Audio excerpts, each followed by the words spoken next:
नमस्कार साथियों, आपका स्वागत है यूपी ग्राम मीडिया में।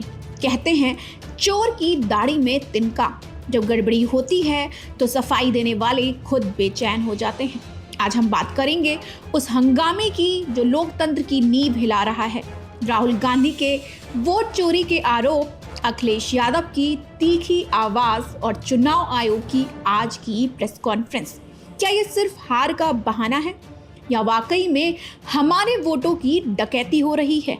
हमारी टीम ने पूरा अपडेट जुटाया है आज तक का। आइए सिलसिलेवार समझते हैं।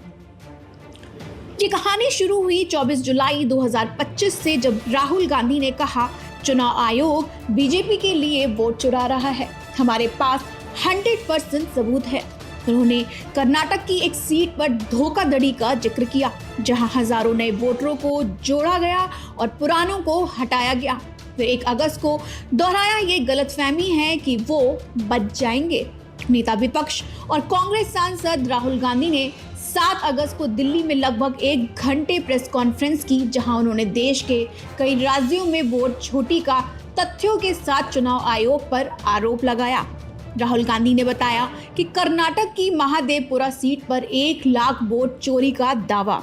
5 तरीके बताए। सबसे पहले 11,965 डुप्लीकेट वोटर, 40,009 फेक एड्रेस, एक पते पर कई वोटर जैसे 80 वोटर एक कमरे में, 4,132 अवैध फोटो और फॉर्म, 6 से फर्जीवाड़ा जैसे 70 साल की शकुन रानी ने 2 बार फॉर्म भरा। राहुल ने कहा महाराष्ट्र में 40 लाख फर्जी नाम दर्ज हैं वोटर लिस्ट में, और उसके बाद शाम 5 बजे बाद वोटिंग बढ़ना चुनाव आयोग की विश्वसनीयता पर सवाल उठाना लाजमी है। उन्होंने हरियाणा के विधानसभा चुनाव में कांग्रेस की हार भी इसी को सबसे बड़ी वजह माना है। राहुल गांधी ने मीडिया को संबोधित करते हुए कहा कि ये सबूत जुटाने में 6 महीने लगे, 7 फीट ऊंचे पेपर्स खंगाले हैं। इसके बाद चुनाव आयोग ने 8 अगस्त को जवाब दिया, राहुल अगर दावे पर भरोसा है तो हलफनामा साइन करें, नहीं तो माफी मांगे। लेकिन राहुल ने मना कर दिया। डेटा तो आयोग का ही है, मैंने संसद में संविधान की शपथ ली है। कर्नाटक के मुख्य चुनाव अधिकारी ने 10 अगस्त को नोटिस भेजा, सबूत मांगे। अब आते हैं उत्तर प्रदेश नेता अखिलेश यादव पर। उन्होंने कहा ये वोट चोरी नहीं, डकैती है। चुनाव आयोग पर समय समय पर सवाल उठे हैं, जनता असंतुष्ट है। यूपी बाय इलेक्शन में 18,000 यादव मुस्लिम वोटों के नाम कटने की शिकायत की, हलफनामा दिया, लेकिन कोई कार्रवाई नहीं। आप सबने वो दृश्य तो देखे ही होंगे जहां विपक्ष ने अग्रेसिव होकर संसद से चुनाव आयोग तक पैदल मार्च किया था, जहां दिल्ली पुलिस से नोकझोंक भी देखने को मिली थी। सपा सुप्रीमो अखिलेश ने बैरिकेड्स कूदकर विरोध किया। वोट बचाने के लिए बैरिकेड्स पार करनी पड़ी। उन्होंने सुझाव दिया अमेरिका, जापान, जर्मनी जैसे देशों में पेपर बैलेट से चुनाव हो, ईवीएम की जगह।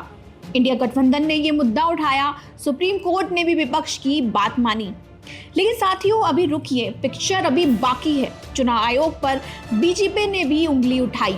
उनका दावा कि वायनाड, रायबरेली, मैनपुरी, कन्नौज, जहां राहुल अखिलेश जैसे नेता जीते, वहां भी वोटर लिस्ट में गड़बड़ियां थीं। बीजेपी ने कहा इन सीटों पर फर्जी वोटरों ने विपक्ष को जिताया।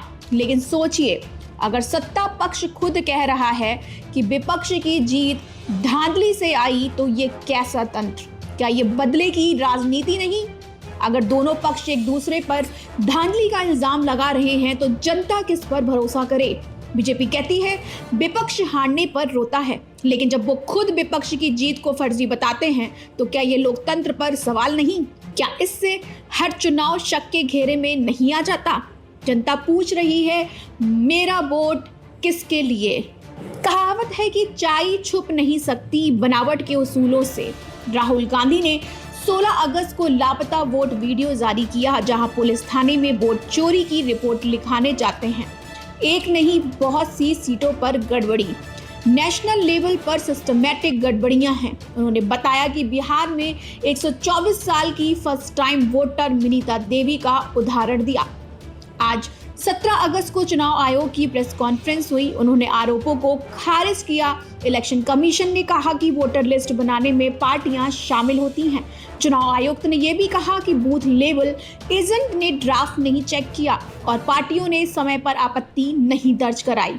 विपक्ष ने मौका गंवाया। जांच का स्वागत है, लेकिन सवाल क्या ये सफाई काफी है? चुनाव आयोग का कहना है कि विपक्ष चुनाव आयोग के कंधे पर बंदूक रखकर राजनीति कर रहा है।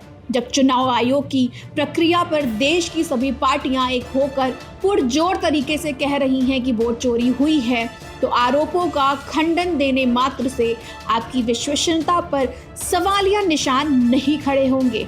इस विषय के जानकार भी कहते हैं कि वोट चोरी का स्लोगन ईवीएम में गड़बड़ी से ज्यादा प्रभावी है, क्योंकि ये व्यक्तिगत लगता है कि किसी ने तुम्हारा वोट चुराया, लेकिन चुनाव आयोग की विश्वसनीयता पर सवाल उठे हैं। अगर ये विश्वास डगमगाया तो हमारा लोकतंत्र कमजोर होगा।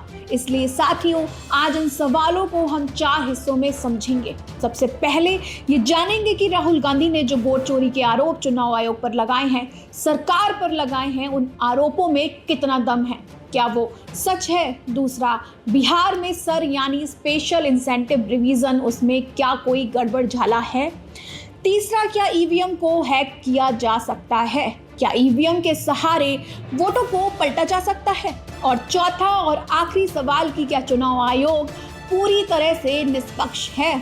आज ये सवाल केवल राजनीति के लिए नहीं, बल्कि हमारे और आपके और भारत के लोकतंत्र के भविष्य के लिए जरूरी है। कहावत है, अंधेर नगरी चौपट राजा। अगर चुनाव आयोग निष्पक्ष नहीं तो लोकतंत्र कैसा? यूपी में हमने देखा बाय इलेक्शन मीरपुर में पुलिस रिवॉल्वर दिखा के लोगों को वोट डालने से रोक रही थी, और मिल्कीपुर में एक व्यक्ति कई मर्तबा वोट डाल के खुशी खुशी बता रहे थे। तो इन तमाम झोल को देखते हुए जनता पूछ रही है, हमारा वोट किसके लिए? क्या ये सिर्फ सत्ता की कुर्सी के लिए है?